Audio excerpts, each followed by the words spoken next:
श्री वृंदावन बिहारी लाल की जय। श्री भगवत ऋषिदेव जी महाराज की, भगवत ऋषि जी की वाणी की जय। पूर्व के प्रसंगानुसार प्लेलिस्ट के अंतर्गत जो भगवत ऋषि जी की वाणी का क्रम चल रहा था, आज उस क्रमानुसार पूर्व के कुंडलिया में पद था,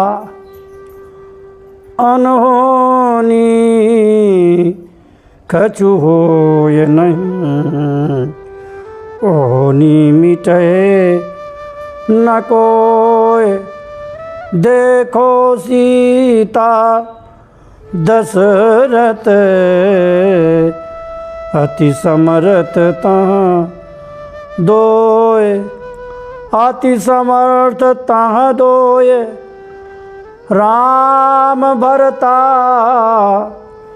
वशिष्ठ गुरु, यदुवंशिन को नाश, भयो देखत परमेश्वर,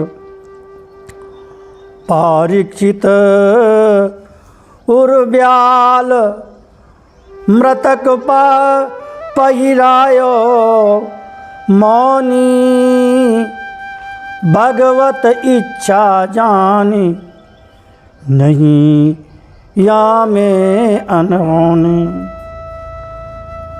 इस प्रस्तुत पद में, पूर्व के पद में अनहोनी कुछ होए नहीं, अनहोनी कुछ नहीं होती। जो कुछ भी होता है सब बिहारी जी की इच्छा से होता है, राधा रानी की इच्छा से होता है। बिना उनकी इच्छा के कोई पत्ता भी इधर से उधर नहीं हिल सकता। देखो, राम जी के समय पर जब राज्य होने का समय था, राज तिलक किया जा रहा था, वहाँ बता रहे हैं, देखो सीता दशरथ है अति समर्थतः दोय। दशरथ जी भी सामर्थ्यवान थे, जानकी जी भी सामर्थ्यवान थी, राम जी भी सामर्थ्यवान थे, और अति समर्थतः दोय, राम भरता वशिष्ठ गुरु। राम जी भी सामर्थ्यवान थे, उनके भाई लक्ष्मण भी सामर्थ्यवान थे, वशिष्ठ जी भी सामर्थ्यवान थे। इनमें किसी में भी सामर्थ्य की कोई कमी नहीं थी। और देखिए, यदुवंशिन को नाश, भगवान श्री कृष्ण सर्व सामर्थ्यवान होते हुए भी अपनी आँखों से देख रहे हैं कि हमारे वंश का नाश हो रहा है, हमारे वंश के बच्चे आपस में लड़ रहे हैं, परंतु उनको रोक नहीं सके। श्री कृष्ण को मालूम था कि अब ऐसा ही होने वाला है। परीक्षित उर्व्याल, परीक्षित जी ने मरा हुआ सांप महात्मा के गले में डाल दिया, जबकि परीक्षित जी संतों के, ब्राह्मणों के बहुत भक्त थे। परंतु एक समय ऐसा आया, जो जंगल में घूम रहे थे, गर्मी के कारण प्यास लगी, पीने के लिए वो आश्रम में पानी आए, परंतु एक राजा हैं, राजा को आश्रम में किसी ने पूछा नहीं, कोई था नहीं। गुरु जी समाधि लगाए, समीप मुनि जी बैठे थे। श्री परीक्षित जी के मन में भाव आया, देखो ये आश्रम में बैठे हैं, किसी की सेवा न करनी पड़े तो समाधि का ढोंग रच रहे हैं। संत के प्रति कुभाव का भाव प्रकट हो गया और मरा हुआ सांप उनके गले में डाल दिया। ब्राह्मण बालक ने उन्हें श्राप दे दिया। बोले, ये सब जो कुछ हो रहा है इसमें कोई अनहोनी नहीं थी, भगवत इच्छा जानी, भगवान की इच्छा ऐसी थी। ऐसा समझ करके अपने इष्ट पर सारी बातें छोड़ देना चाहिए। जैसी प्रभु आपकी इच्छा है, इसी में जीव का कल्याण है। ज़्यादा बुद्धि लगाते हैं, ज़्यादा भगवान को दोषारोपित करते हैं, इससे हमारी भक्ति का ही नाश होता है, हमारा भाव बिगड़ता है। क्योंकि सर्व सामर्थ्यवान परमात्मा ही सब कुछ करने वाले हैं। इस भाव के साथ दूसरा पद ले रहे हैं। अब इस शरीर के प्रति कह रहे हैं कि देखो, जो भी हमारे सामने आता है या हम जब किसी के पास मिलने जाते हैं तो शरीर है और शरीर के भीतर आत्मा है। तो हमारे बाहर के रूप को सब लोग देखते हैं, अंदर का स्वरूप कोई नहीं समझ। कहते हैं देही को देखे नहीं, जो देखे सो देह।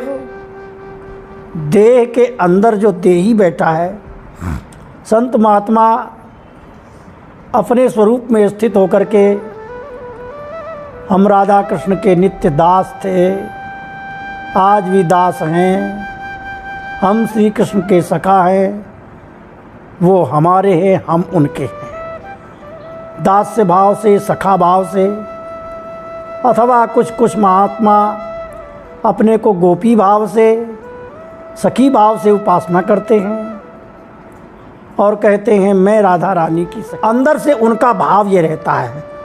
तो जो भीतर से महात्मा सखी रूप में हैं, सहचरी भाव से हैं, तो जो आने वाला व्यक्ति है वो संत को, महात्मा को, भक्त को उसके बाहर के स्वरूप को देखता है, अंदर के स्वरूप को नहीं देख पाता कि अंदर वो उनके क्या है, क्या आनंद ले रहे हैं अंदर से। देही को देखे नहीं,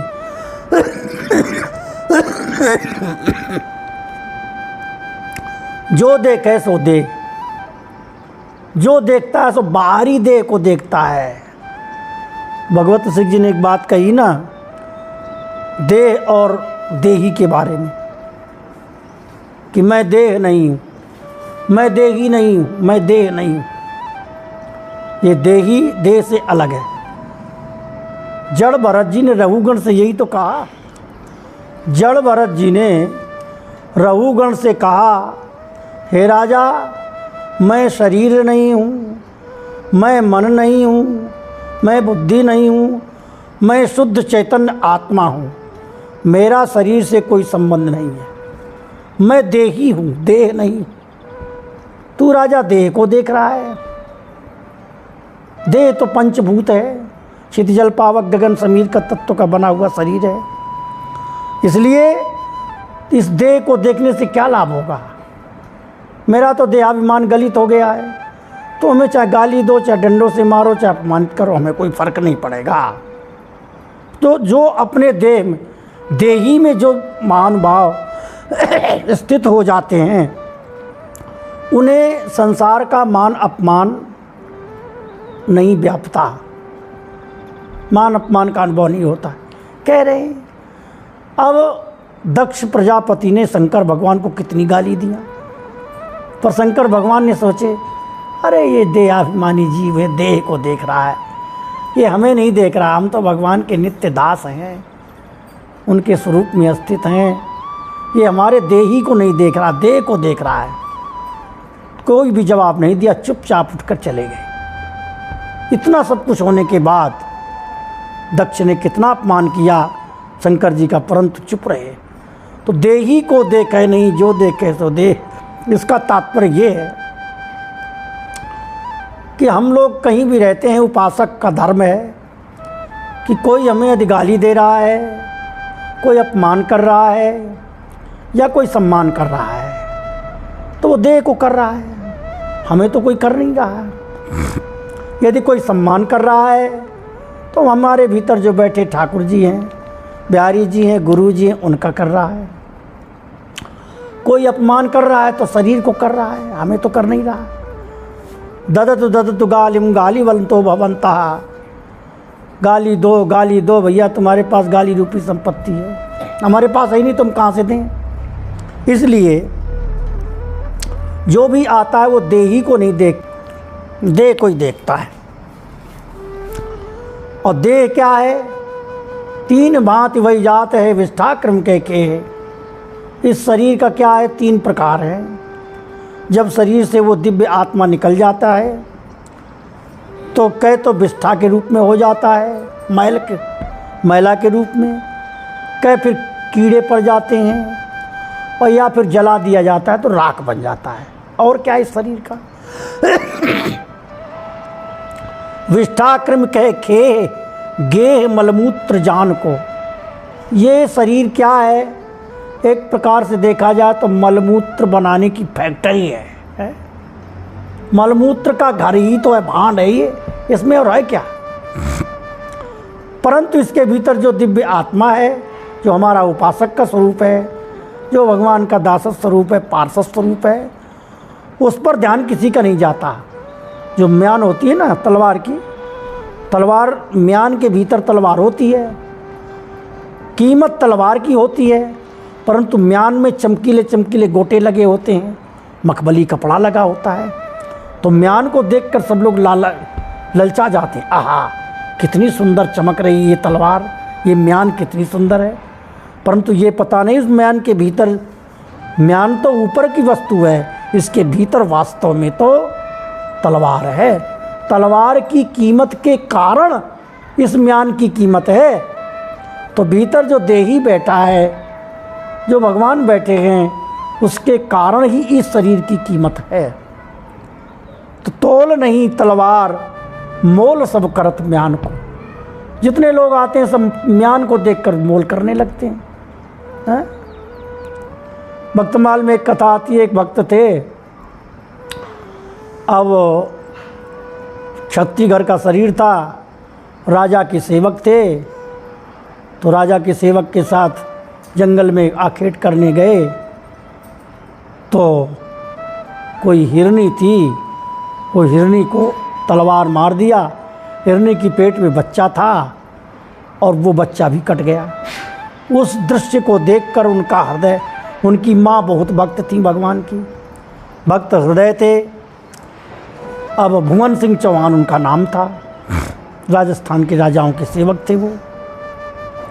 बड़ा मन व्यथित हुआ, आकर माता जी ने कहा, बोले बेटा आज क्यों दुखी है? बोले माता जी ऐसी ऐसी घटना हुई। अरे बोले तुम क्षत्रिय घर के होकर तुम्हारे भीतर ऐसी बात वैसी बात। फिर उन्होंने भक्ति की बात चर्चा की, भगवान की भक्ति थी। उस दिन से उन्होंने सोचा कि अब हम लोहे की तलवार नहीं रखेंगे, काठ की रखेंगे। तो काठ की तलवार बना करके भीतर रख दिया, क्योंकि राजा के यहाँ नौकरी थी, नौकरी से पैसा मिलता था तो जीव शरीर का निर्वाह होता था। यदि नौकरी नहीं करेंगे तो कहाँ से निर्वाह होगा?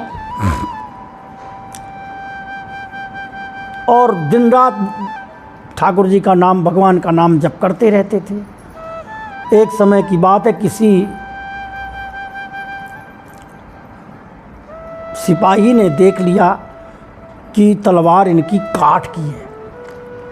अब उसने राजा से चुगली कर दिया कि महाराज इनकी तलवार काठ की है। पर उनका ऐसा प्रभाव था, भुवन सिंह का बॉडीगार्ड थे, उन पर कोई प्रश्न चिन्ह नहीं लगा सकता था उनके सेवक पने पर। तो बगीचे में गए और एक पार्टी तैयार की गई, भाई सब लोग अपनी अपनी तलवार दिखाओ। अब जब भुवन सिंह का नाम आया, तुम्हारी तलवार कैसी? तो कहना तो चाह रहे थे दारू की है, दारू माने होता है लकड़ी, पर मुख से निकला हमारी तलवार सार की है। सार शब्द का अर्थ होता है लोहा। तो ठाकुर जी ने नाम जप कर रहे थे, हृदय से पूर्ण भक्त थे, तो भगवान ने उनकी झूठी बात को सत्य कर दिया। झूठी बात सांची कर दिखावत हो हरि नागर। स्वामी श्री हरदास जी कहते हैं, हे हरि आप झूठी बात को भी सच्ची करके दिखा देते हो। तो भुवन सिंह की चौहान की तलवार को काठ की तलवार को लोहे की तलवार बना दिया, और इतनी जोर से चमकी कि सबकी आंख चकाचौंध हो गई। अब जो चुगली करने वाले सिपाही थे, राजा ने वहीं उनको फांसी का दंड दिया कि इसको इसी समय फांसी के तख्ते पर झुला दिया जाए। तो अब वो भुवन सिंह चौहान के चरणों में गिरा, बोले महाराज हमें बचा लो, हमारी जान बचा लो, मैंने बहुत बुरा किया। तब भुवन सिंह ने राजा को समझाया, बोले महाराज तलवार काट तो हमारी तलवार काट की ही थी, परंतु मेरे मुंह से निकला कि सार की है। तो मेरे जो राधा रानी बिहारी जी हैं, मेरी बात रक्षा करने के लिए आपको लोहे की तलवार दिखा दिया। ये ठाकुर जी का चमत्कार है, हमारा कुछ नहीं है। राजा ऐसा प्रभावित हुआ, भुवन सिंह ने कहा भाई इनको माफ़ कर दो, इनका कोई दोष नहीं है, ये सत्य कह रहे हैं। राजा इतना प्रभावित हुआ कि आज के बाद तुम हमारी नौकरी में मत आना, तुम्हारे घर में बैठे हुए तुम्हें सारी सुविधा सरकार की तरफ से की जाएगी। तो काठ की तलवार को लोहे की तलवार भगवान ने बना दिया। यहाँ कहते हैं तोल नहीं तलवार मोल सब करत म्यान को। हम लोगों के बाहरी शरीर को सब लोग देखते हैं, अंदर के शरीर को, अंदर के भजन को, अंदर की साधना को कोई नहीं समझता, अंदर के स्वरूप को कोई नहीं समझता। वो अंदर का स्वरूप तो भगवान गुरु जी के द्वारा दिए हुए नाम जप से ही दिखाई देता है। सारा सार विचार नहीं सुत समृत ते ही, सार और असार। सार क्या है, असार क्या है, झूठा क्या है और सत्य क्या है, इसका विचार नहीं है तो श्रुति स्मृति कितने भी पढ़े जाओ उससे क्या लाभ होगा। स्मृति ही, श्रुति स्मृति वेद पुराणों में केवल आत्मज्ञान की ही तो बातें हैं कि हम भगवान के नित्य दास थे, नित्य दास हैं, नित्य दास रहेंगे। ये देही का स्वरूप है, देह का नहीं है। तो देह से ही तो देही की उपासना की जाती। आत्मान महात्मान मुद्धरेत, ये अपनी आत्मा ही अपनी आत्मा का उद्धार करती है। इसलिए तीनई न भगवत मिलत मिले देह मानत जे देही। जो इस शरीर को ही सब कुछ मानते हैं उन्हें भगवान नहीं मिलते। शरीर के भीतर जो हम भगवान के नित्य दास हैं आत्म स्वरूप से, ऐसा जो समझता है उसे भगवान मिलते हैं, अपने स्वरूप का दर्शन होता है और मरने के बाद पार्षद देह के द्वारा भगवत धाम में राधा कृष्ण के चरणों की सेवा मिलती है। इसलिए जहाँ कहीं भी जाओ देह को मत देखो, देही को देखो, व्यक्ति को मत देखो, वस्तु को देखो। इसलिए जब हम सब के हृदय में भगवान हैं, इस भाव से जाकर मिलेंगे तो किसी में गुण अवगुण दिखाई नहीं देंगे। यदि गुण देखेंगे तो अवगुण भी देखेंगे, और गुण दोषों के चक्कर में पड़ेंगे तो दंड हमें भोगना पड़ेगा। भाई कर्म हम करेंगे तो कर्म हमें भोगना पड़ेगा। ना हम किसी में गुण देखेंगे तो न किसी में दोष देखेंगे। तो गुण दोषों से अलग बिल्कुल संकल्प रहेंगे, तभी भक्ति का भाव हृदय में प्रकट होता है, ठाकुर जी की कृपा होती है, दिव्य अनुभव होते हैं। बोलो वृंदावन बिहारी लाल की।